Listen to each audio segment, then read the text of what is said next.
Hey, what's going on? What's going on, everybody? Welcome back to another episode of Honest Conversations with Mo, the Mo Love Podcast. Back at it. It's been a while. I think the last episode was on my 30th birthday, but of course, want to start this episode off because it is, of course, Mother's Day. I want to give a shout out to all the amazing mothers in the world.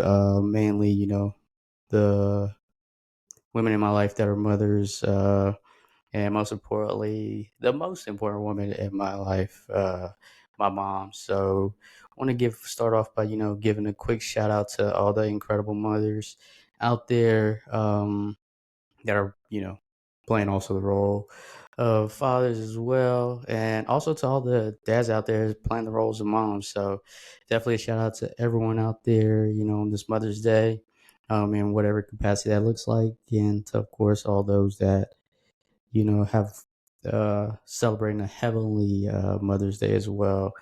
And I hope you all are able to cope with today as well.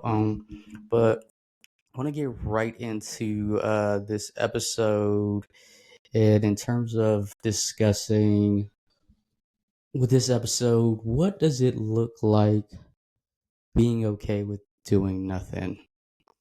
And it's interesting in terms of sometimes we just don't sit there and do nothing and just exist at times. And I think it's important to remember that as often as we're kind of engaging with the world and in our daily lives, and so go so fast paced that sometimes you got to sit back and sometimes be willing to accept to do nothing, and understanding that we can't always control every outcome.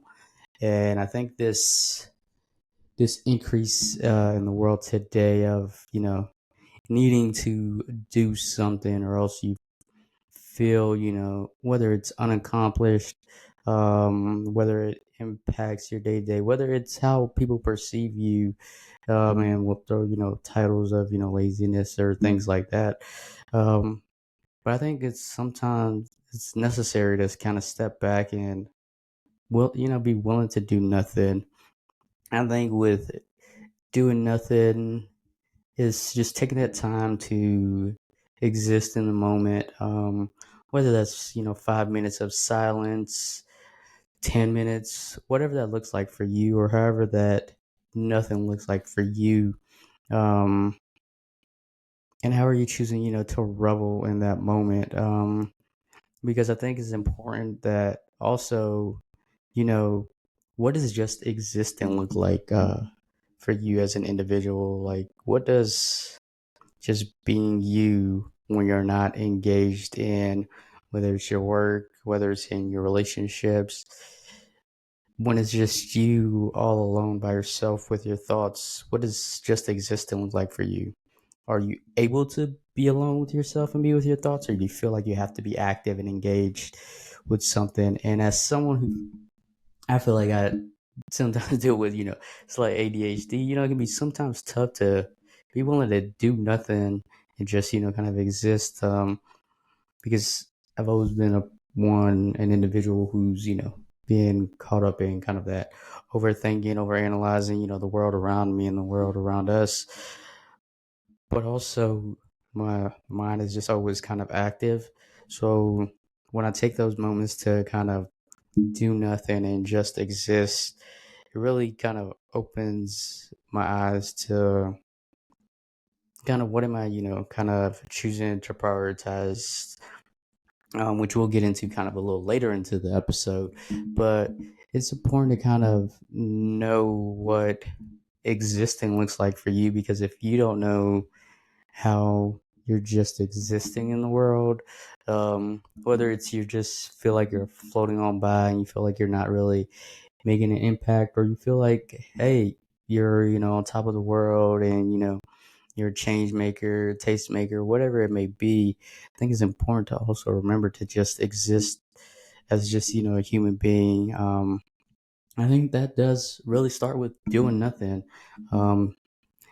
We live in this age of information where, things are so readily available, that it's hard to feel like doing nothing is okay. Or I feel like when you're doing nothing, it's wrong almost in a sense, because if you're not active or engaged with something, then you're not really making an impact or moving the needle in your life. But we also have to kind of remember that everything can't be, go, go, go. Um, that we can't always feel the need to have to do something.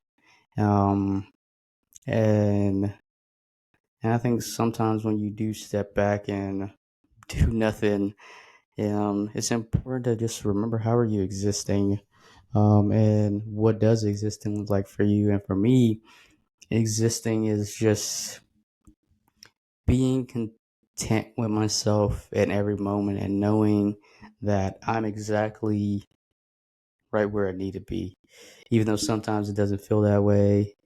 Sometimes looking ahead to the future or stuck in the past. Uh, it's remembering that present moment to just breathe and knowing that, one, there's so much that is available for us to achieve. But then also knowing what it is that I have achieved, and being content with that. And something I've been thinking about of late, is the importance of kind of celebrating myself. As I think back to my trip in Turks, a couple weeks ago for my 30th, it was the realization of I don't really do the best job of celebrating myself, and I can, of course, admit that. But what does celebrating myself look like? And that's something, I'm, of course, figuring out as we go day by day, and really, tapping into those small victories that I've, kind of spoken on before, and highlighting the importance of that, being able to acknowledge those small victories, but then also being able to be willing to accept that, hey, maybe we're not the best at everything or at any, that's we're still learning ourselves in that sense. And like for me, it's always been a struggle to celebrate myself, in the sense of always kind of being humble. I'm not saying being humble is a bad thing, but I think it's also important to kind of, being willing to be braggadocious when necessary, not being braggadocious in the sense of putting others down or placating others, but really just being mindful of how are you truly uplifting yourself. Um, and then from that, how are you protecting your not only your self care time, but how are you protecting, you know, what that looks like for myself. And I'm doing, of course, doing better in that of protecting my self care time. As a person who, likes to go to a lot of events, sometimes it's necessary to being able to accept that, hey, it's okay not to go to this one event, or it's okay not to go to this thing. And I think it's, necessary in accepting when you're worn out. And even when I think of my Turkish trip, where I really didn't do all the excursions and do any of the real activities, because I think, one, I'll admit, I didn't really plan properly for the trip, of course, but also just knowing the endless possibilities that are possible. And I think it was just that sense of knowing, hey, it's possible. And if it's in God's plans, and if the timing presents itself to, of course, go back and, indulge in those adventures, in those, excursions, and those different activities that Turks, offers. Because I really just went into that trip initially just to kind of, unwind and relax, which I did feel like I accomplished, being able to, decompress at the beach and things of that nature. So really being willing to kind of protect when you know, don't have to do kind of what's expected, and trust in yourself and trust in that voice in you and what that looks like for you in terms of protecting yourself. And I think that's why it's important of late that I've been thinking about, as I'm up to on next. What what is what am I prioritizing versus how am I rewarding myself? And I kind of mentioned earlier I don't do the best of celebrating myself, and I think that in a sense can be I can admit something I don't really, because it you got to make it a priority to celebrate yourself. But it's just a matter of how am I rewarding myself, and I can admit that the things I prioritized maybe were the things that I was really trying to reward myself with. They weren't really my priorities. It was just the things I was trying to reward myself with.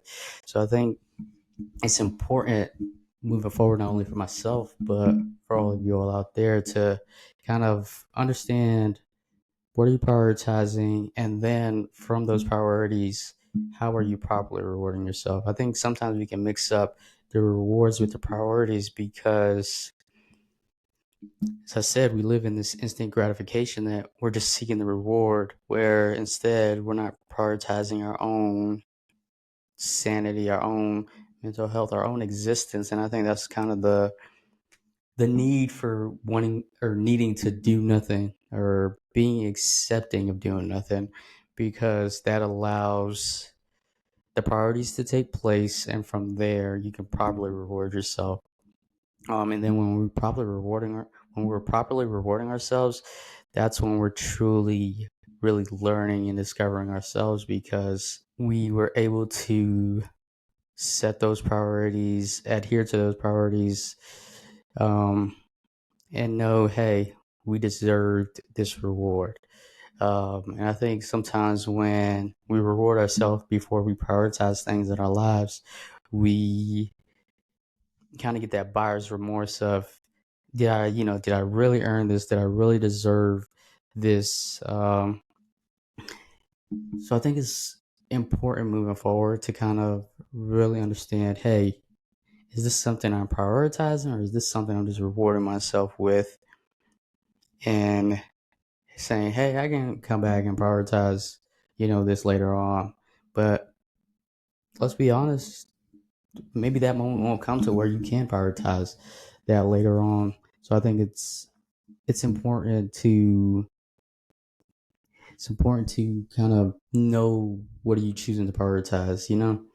For me, of course, doing a better job of prioritizing, my relationships with family, with friends, and developing healthier relationships, prioritizing how my what is it my relationship with my body and kind of how that is developing, and then lastly, something I kind of always delve into, but my a few couple other things, many more things, but a few other things.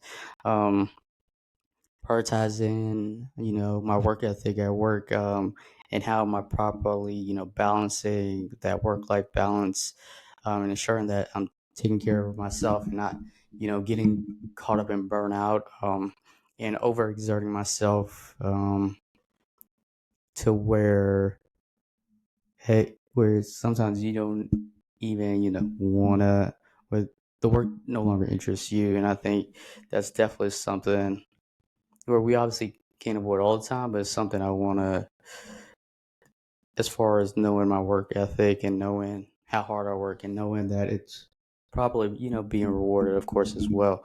Uh, I think that's the thing about priorities versus rewards too, is that sometimes we expect others to reward us for the things that we're not prioritizing in our lives. And that's just not going to happen, until you properly prioritize the things that matter to you. The rewards will be meaningless because you won't feel like you really deserve that reward. So I think it's going to be necessary, especially for myself, moving forward, in terms of understanding Am I properly prioritizing this, or am I, only trying to reward myself for the time being? But then also after, but also knowing, hey, I had prioritized this, and now, yes, I'm deserving of this reward. So it's gonna be instrumental, moving forward, not only for myself, but for anyone to understand that difference. Sometimes we don't get the difference because we feel like, hey, I deserve this because I at least did this. Um, so I think it's gonna be interesting moving forward to how that continues to evolve, because that kind of ties into not only to protecting yourself for your time, but how am I choosing to exist? That's part of the existence of it all. Um, and knowing yourself and knowing, hey, am I properly doing the things that are meaningful and impactful for me, or am I just doing things to serve my ego, serve my pride, or just because I feel like, hey, I'm deserving of it? But of course, we're deserving of things, but I think it's important to know, because you almost know within yourself, that voice, that inner voice, that intuition, and the sense of knowing, when you deserve that thing. So, something I did learn as I transition is the Lakers, did not deserve the, obviously clearly advance in the playoffs, as they did not.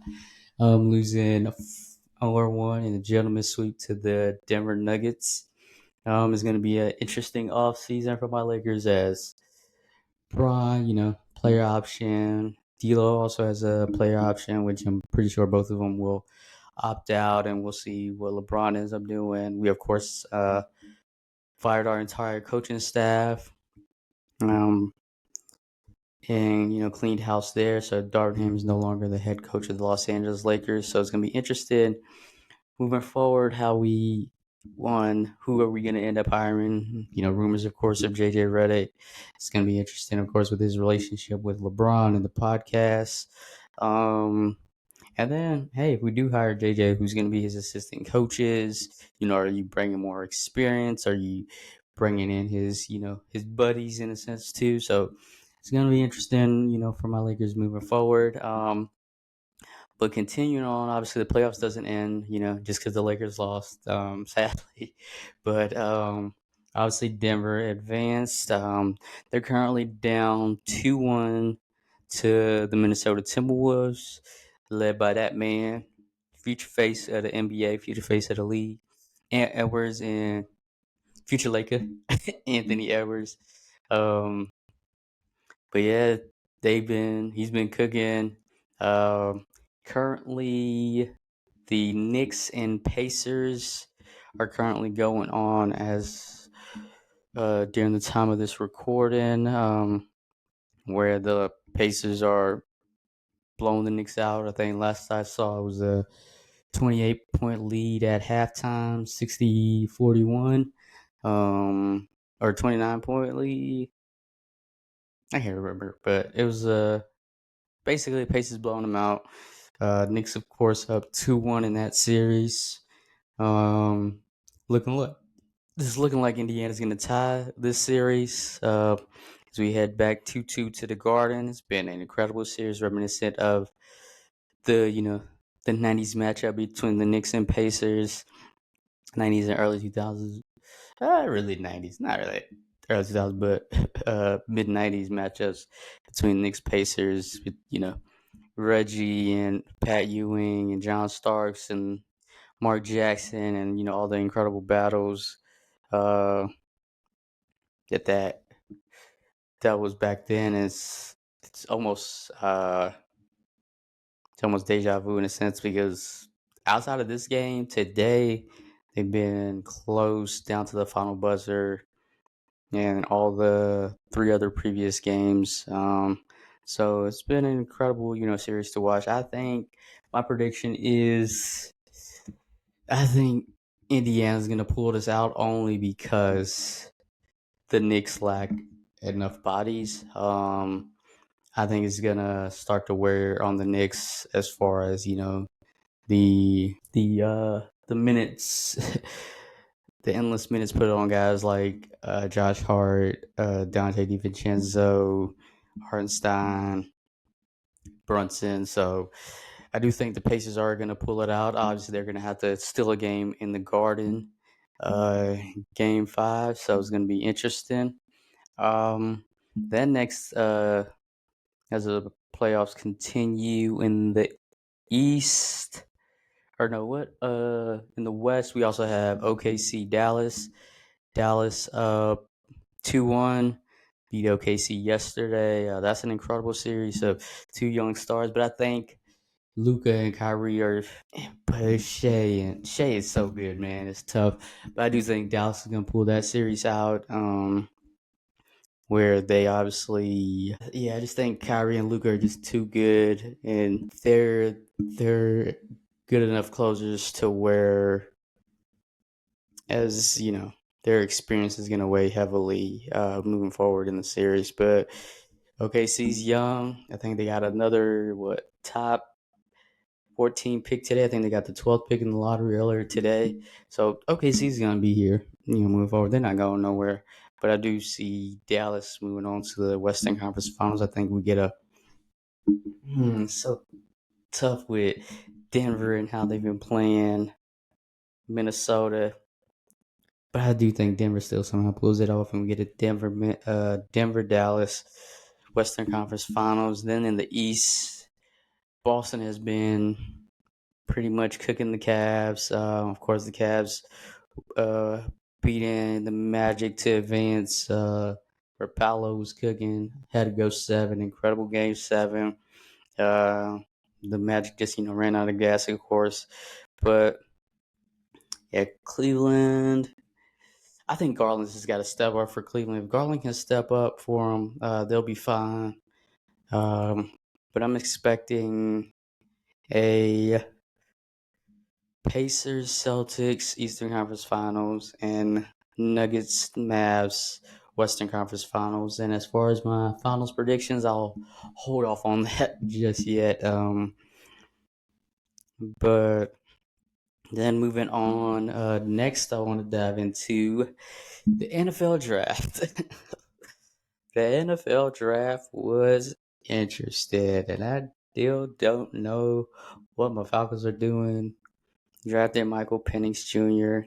The shocking move of the draft. Of course, the Falcons are gonna make the shocking move of the draft. Not surprising at all for me as a fan, but getting Penix at 8 after paying Kirk Cousins this past offseason on a 4-year, $180 million deal, which really technically, if you look at the cap numbers, and the cap hits uh moving forward, it's really a 2-year contract where we can kind of, we'll probably take a not as big of a cap hit in, I want to say, year 3.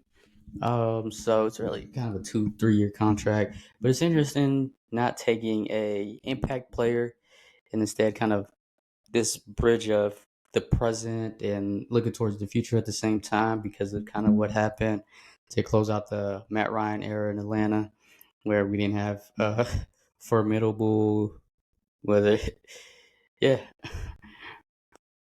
formidable quarterback moving forward to kind of take the reins, kind of that turnstile of Mariota, Heineke, Ritter.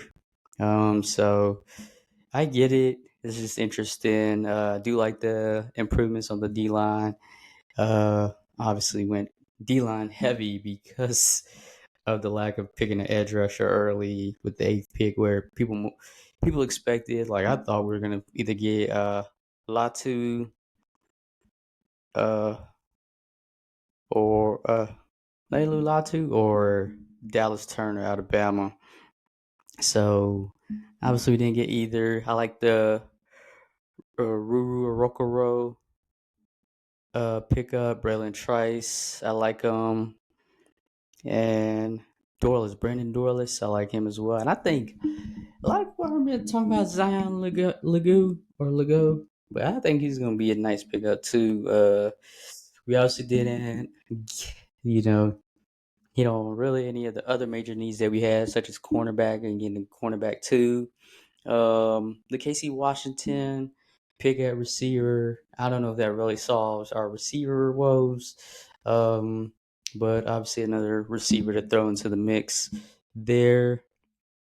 But yeah, it's gonna be interesting how my Falcons look this season. Of course, the NFL schedule releases in Thursday on the 15th, so that's gonna be fun to see how the schedule plays out. Figure out, of course, kind of what games I want to go to. Yeah, it's gonna be interesting. Caleb Williams, of course, going number one in the draft by the Bears, as everybody expected. I think the Bears did an incredible job in their draft, not only with their offseason, but adding Rome as another weapon with Keenan Allen to give Caleb additional weapons. And I think the biggest winner is Patrick Mahomes getting another weapon, another speed guy, Xavier Worthy, going to the Chiefs. I knew it was going to happen. I'm pissed it happened, but he is. Hopefully he cooks. I think they also get back Justin Ross. Obviously dealing with issues with Rasheen Rice. So it's gonna be interesting with the Chiefs moving forward. And the star of the draft, Keon Coleman for the Bills. He is a personality, he's a brand, and he's going to go far in this league and just being himself. Hopefully, his skill matches his, of course, personality. But yeah, he'll be fine. He's an incredible receiver. I think Josh Allen having another weapon now that Stephon Diggs is in Houston with CJ Stroud. So replacing that obviously is going to be tough replacing Stephon, but I think Keon Coleman will be a star and he'll be just fine. So that was pretty much draft recap. And then now, kind of want to obviously get into top four. I want to start off by shouting out, starting with my favorite album. It's Dusk Falls Before Dawn by my boy Sharon. Dropping, that solid EP. One on One is a banger. What is it? Step through solid. Say can't remember all the. Obviously, it's only 4 tracks, but I just can't remember the track list off the top of my head at the moment. But yeah, One on One, love it. Yeah, they love it. Hey, but solid EP from him. Shout out to him, dropping another solid project. Then of course we'll move on to the outside of music. The diss heard around the world. The diss is heard around the world. Obviously, as you all know, the Drake Kendrick beef that's been going on. I think it obviously is pretty much over. Where Kendrick bodied them after Not Like Us. I do think the Heart Part 6 was decent, but it did kind of give that, white flag kind of feel. And obviously, the battle's over as of now. But I commend Drake for, despite the salacious words thrown at him, whether true or untrue, because, hasn't been proven, of course. He put up a phenomenal fight. I think Taylor Made Freestyle was solid. Family Matters was solid. And then I think he just, the Hard Part 6 was what kind of, if he would have came with more energy with that fire beat, because the beat was so fire, but he just didn't come with the energy. It was just so dejected, so defeated almost in a sense in his voice. And I'll give it to him. He just, I think he ended his tour the month before. Obviously he's the one that, encouraged and invited the beef. But yeah, Kendrick pretty much won using Drake's style. Euphoria killed him. 616 in LA was pretty solid. It was a good track. Meet the Gram, so dark. I don't think that's never gonna have replay value for most people, but that song, oh my gosh, that was just pure. I don't know where that came from, but it was just that's right after Drake had dropped Family Matters too. I want to say it might have been like what 15, 30 minutes after he dropped Family Matters. Push Ups by Drake, another Drake banger. I think if we're comparing this battle in terms of the songs, both artists, hit hard. They were heavy hitters. I think even Taylor Made Freestyle was solid. Push Ups, of course. But I think once Kendrick hit that DJ Mustard beat, he had the hook. He had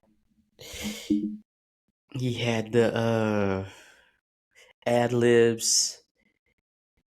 He had the refrain. It was just a complete the club banger. I mean, that was just what edited it, and I mean you can't really offer pedo you know pedo claims on you. It's kind of hard to kind of come back. So yeah, that was it was just crazy. So definitely Kendrick won the battle, but Kendrick won the war. Drake put up a nice battle. Oh, Kendrick won the battle. I think the war is not over, and Drake put up a good fight. But I definitely do not think this war is over. Um, it's gonna be interesting. What I think because it's been reported. Obviously, Kendrick got an album coming out soon. I think Drake's probably gonna now get in his bag and drop something soon. And of course, my dog Cole. Even though the way people interpreted Cole and how he after 7 minute drill and bowing out afterwards, I think Cole's gonna come back a major way. So that's gonna be interesting too to see that perspective as a Cole fan. But it's been funny too seeing the stand-up from both sides, man, of Drake and Kendrick. Yeah, stand-up is insane, man. And that's me speaking as a Laker fan. And I feel like us as Laker fans sometimes are insane with our stand-up, which we are. But yeah, it's been crazy, man. But yeah, that beef, insane. Kendrick definitely won. Um, then now, favorite show I'm currently watching. I've been watching a lot of my kind of like feel good kind of favorite, my comfort shows. BMF finishing this current season of BMF. Uh, The Shy's back. And been watching 911. Been getting back into the Circle. I ain't watched the Circle in a minute, so I've been getting back into the Circle. Um, that's my only reality show that I really watch. So I've been getting back to the Circle. Of course, NBA playoffs. Really haven't been on the podcast wave of late. Really just been on my comfort shows. Um, what do I currently have it going on? Kind of really just work wise or with everything, getting acclimated to this new role at work. And then just continue, grow and see, what adventures, come out of it moving forward. Figuring out these priorities versus rewards. Something I gotta, of course, do my own homework on within myself. And then what do I have next? Just always, trying to figure out, how can I get better? How can I be better? How can I, you know, get more in tune with the healthier version of me and what that looks like as I continue, grow and evolve, as I always say. So yeah, that's pretty much it. Of course, figuring out getting back in the gym and what that looks like. Y'all have any suggestions for any gyms in Charlotte or anywhere? Gonna look into a gym membership. So if y'all have any suggestions, definitely send that my way. Or gym recommendations, definitely send that my way because I got to get back on it or really get on it. Not even get back on it because I ain't really been on it. But yeah, so yeah.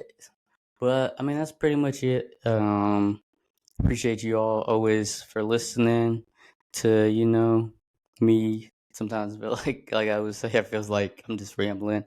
But yeah, I appreciate y'all for always listening. Hope, as I said to start off the show, you all have an amazing Mother's Day if you are a mother. If you're celebrating someone in your life who's a mother, I hope you love and appreciate them. Um, and then, as always, peace, love, and blessings. And until next time, yeah, peace.